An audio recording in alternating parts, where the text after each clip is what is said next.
Salut tout le monde, j'espère que vous allez bien. Aujourd'hui, une petite vidéo de test unboxing. On va tester ce water cooling NZXT, le Kraken Z63. C'est un water cooling en 280 mm. On va le tester. On va remplacer le Cooler Master Hyper 212 RGB Black Edition qui est ici dans mon boîtier, qui est plutôt pas mal, hein, mais je pense que le water cooling de chez NZXT sera bien meilleur. Forcément, c'est déjà un water cooling, et en plus, c'est un 280 mm. Donc, oui, il sera plus performant. De combien de pourcentage? Je ne sais pas. Mais ça devrait être plutôt pas mal. Donc on va commencer par faire l'unboxing de cette boîte, et puis voir ce que contient la boîte. Et puis on fera l'installation en time-lapse, et je reviendrai après en faisant des tests et pour vous dire ce que vaut ce water cooling avec des chiffres bien concrets. En fonction de l'utilisation, on va charger le processeur à 100% et voir ce que ça donne, voir le niveau de température. Et puis, il y a un petit affichage aussi digital ici. Donc, on va voir si c'est correct, s'il affiche bien la température par rapport à ce qu'on a à l'écran. Et puis, on va voir si niveau bruit, eh bien, c'est plus intéressant que d'avoir un ventirad ou pas. Donc, on verra tout ça après l'unboxing et le montage. Et n'oubliez pas de mettre un petit pouce bleu si ça vous plaît, un petit pouce rouge si ça vous plaît pas, on ne sait jamais, et à vous abonner à la chaîne si ce n'est pas encore fait et activer la petite cloche. On va tout de suite passer au déballage de cette boîte et voir ce que contient la boîte. Et donc on va passer tout de suite à l'unboxing et on fera le montage tout de suite après dans la foulée et on se retrouve à la fin pour les tests et voir les résultats. Alors voilà, c'est un très beau packaging, on peut déjà remarquer que c'est un très beau water cooling avec deux ventilateurs complètement noirs, ils ne seront pas RGB. Par contre, le bloc pompe, il y a un petit affichage digital où on pourra peut-être afficher ce qu'on veut, on pourra peut-être le personnaliser, je ne sais pas, mais en tout cas, il va afficher la température du processeur, et ça c'est plutôt pas mal. Donc, on va commencer par ouvrir cette boîte. Voilà. Et nous allons voir ce que contient la boîte. Bon, un petit guide d'utilisateur, je suppose. Et on va sortir de la boîte. Tout ça, je mets la boîte par terre. Voilà. Alors, eh bien, ici, nous avons deux ventilateurs. Voilà. C'est ce qu'il faut. Alors, ici, nous avons toutes les pièces de montage pour soit un processeur Intel ou AMD, vous voyez, AM4. Alors nous avons des câbles. On a un câble Molex, on a les câbles pour les ventilateurs, c'est pour connecter le tout. Et puis, eh bien, la pièce principale, qui est le radiateur et le bloc pompe. Voilà, nous n'avons plus rien. Ça ne contient pas énormément de choses puisque la majorité du water cooling est déjà complètement montée. Il y aura juste les fixations pour le mettre sur le processeur, soit Intel, soit AMD. Et ça devrait être plutôt facile. Voilà, on déballe le tout. Vous voyez, c'est une belle pompe. Elle est assez imposante. Je la voyais un petit peu plus petite. Voilà, c'est plutôt cool. Et on peut déjà remarquer, il y a déjà de la pâte thermique qui est déjà appliquée. Alors attention, dans les commentaires, il y en a certainement qui vont me dire « Eh, t'as oublié la pâte thermique !» Non, je n'ai pas oublié la pâte thermique, elle est déjà prévue, elle est déjà appliquée en fine couche, et ça, c'est plutôt bien. Alors nous avons deux ventilateurs de 140 mm et de 26 mm d'épaisseur, donc voilà, c'est à peu près pareil pour le radiateur. Nous avons, niveau vitesse, les ventilateurs font de 500 à 1800 tours par minute, de 21 à 38 décibels pour les ventilateurs, et donc le radiateur fait 3 cm d'épaisseur. Voilà, nous pouvons voir ici, eh bien, les connectiques pour brancher, eh bien, la pompe. Voilà, maintenant que l'unboxing est terminé, on va tout de suite passer au montage dans le boîtier et pouvoir faire les petits tests.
Et bien voilà, l'installation, l'unboxing et tout ça est terminé. J'ai fait les tests et franchement, c'est pas mal. C'est un très très bon water cooling. Alors, comparé au Ventirad que j'ai déjà testé sur la chaîne, forcément, c'est bien meilleur. Et il y a quand même une grosse différence entre les Ventirad que j'ai déjà testés et ce water cooling. Ce water cooling qui est en 280 mm, je le rappelle, ce qui est quand même plutôt pas mal. Et niveau performance, au niveau de la température du CPU, j'ai chargé le processeur comme d'habitude pendant un quart d'heure à 100%, et on a atteint à peu près des températures de 59 degrés, 60 degrés grand maximum. On tournait aux alentours de 58-59, ce qui est vraiment pas mal. C'est 10 degrés, 10-11 degrés en dessous d'un Ventirad que j'ai déjà testé. Je vais tester d'autres Ventirad, peut-être d'autres water cooling à l'avenir, et comme ça on va pouvoir comparer chaque Ventirad, chaque water cooling, ceux qui sont les plus performants ou pas. Alors, petit inconvénient, ben, c'est que c'est un petit peu plus bruyant. Alors, à pleine charge, en mode... parce qu'il y a plusieurs modes. Il y a mode silencieux, il y a mode performance. En mode performance, ben, les ventilateurs tournent relativement, quasiment à un régime élevé, donc quasiment à 100%. Et là, au niveau décibels, on est aux alentours de 48 décibels, ce qui est quand même beaucoup. On est bien supérieur par rapport à un Ventirad. Voilà, c'est un petit inconvénient. Maintenant, on peut le mettre en mode silencieux, et en mode silencieux, on atteint les mêmes performances qu'un Ventirad, voire légèrement en dessous. On sera aux alentours de 68-69 degrés, donc à peu près 10 degrés par rapport au mode performance, mais on a du silence, quasiment. Là, au niveau décibels, on est aux alentours de 38-39 décibels, donc quasiment 10 décibels en moins, ce qui est quand même énorme, et là, franchement, on entend une grosse différence. Mais, voilà, niveau refroidissement, bon, ça c'est pas aussi performant. Alors, autre chose qui est agréablement bluffant, c'est ce petit affichage qui est directement sur le bloc pompe. On peut le paramétrer. Ici, j'ai mis un affichage, eh bien, on peut voir la température du CPU et la température du GPU. Voilà, on peut changer les couleurs, vous pouvez mettre toutes les couleurs que vous voulez, vous pouvez même mettre un logo animé. Est-ce que je peux changer directement l'affichage? Eh bien, je vais vous montrer ça directement. Au niveau de l'éclairage, je peux mettre, par exemple, juste la température du CPU, qui est à 49 degrés ici, et je suis en train d'enregistrer, donc voilà, il n'est pas au repos, mais il n'est pas à pleine charge non plus. On peut afficher la température du CPU, on peut afficher la température du liquide de refroidissement, qui est à 24 degrés pour le moment, ce qui est pas mal, hein, donc c'est quand même bien refroidi, mais c'est quand même, moi je préfère l'affichage avec la température du CPU et du GPU, ce qui est plutôt pas mal, ce qui est vraiment, vraiment très très cool.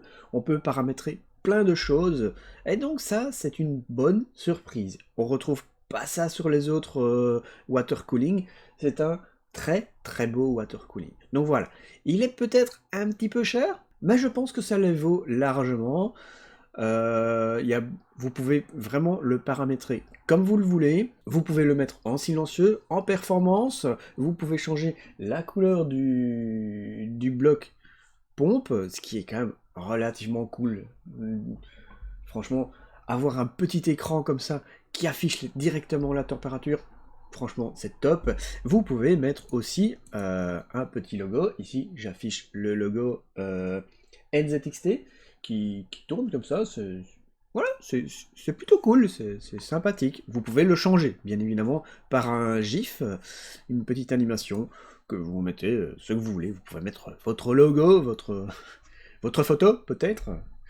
Non, mais il y a plein de choses que vous pouvez mettre. Vous pouvez même afficher la fréquence du GPU actuel. Voilà, on peut afficher vraiment plein de choses. Et ici, vous avez mode Tai Chi. Je ne sais pas à quoi ça correspond. Une courbe.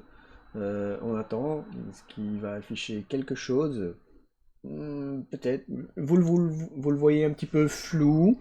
mais peut-être que si je zoome un petit peu, peut-être qu'il y aura moyen de... Voilà, on voit légèrement mieux. Il fait pas bien la mise au point, mais vous voyez, on peut voir pas mal... on voit déjà un petit peu mieux, on change le mode. Donc voilà, vous voyez, ça c'est la température du CPU, la température du liquide de refroidissement, la température de la carte graphique, et puis ainsi de suite. Le pourcentage d'utilisation du processeur. Ah ça, c'est cool aussi comme information. 30%, 28, 30%. Et là, je suis en mode enregistrement. Donc, plutôt pas mal, mais je reste sur la double information température du CPU et du GPU, tout simplement. Eh bien voilà, j'espère que vous avez apprécié cette petite vidéo de test, de déballage, de montage de ce water cooling qui est franchement très très sympathique, qui vaut son prix, je pense, un petit peu cher, mais voilà. Voilà, n'hésitez pas à me dire dans les commentaires hein, si vous avez apprécié cette petite vidéo, si vous aimez ce water cooling, peut-être que vous l'avez, et dites-moi ce que vous en pensez. Dites-moi aussi quel type de ventirad ou de water cooling vous voudriez que je teste sur la chaîne. Il y en a vraiment beaucoup à tester, et bah, au fur et à mesure, je vais en tester de plus en plus. C'est plutôt cool, et je trouve ça très intéressant, c'est très amusant de pouvoir tester les performances des ventirades et des water cooling. Donc voilà, j'espère que vous avez apprécié. N'oubliez pas de mettre un petit pouce bleu, hein, ou un petit pouce rouge, si vous n'avez pas apprécié, et à vous abonner à la chaîne si ce n'est pas encore fait, et activer la petite cloche. Moi je vous souhaite une bonne journée, bon après-midi, bonne soirée, tout dépendra de quand tu regardes cette vidéo, bien évidemment, et je vous dis à bientôt. Ciao ciao tout le monde!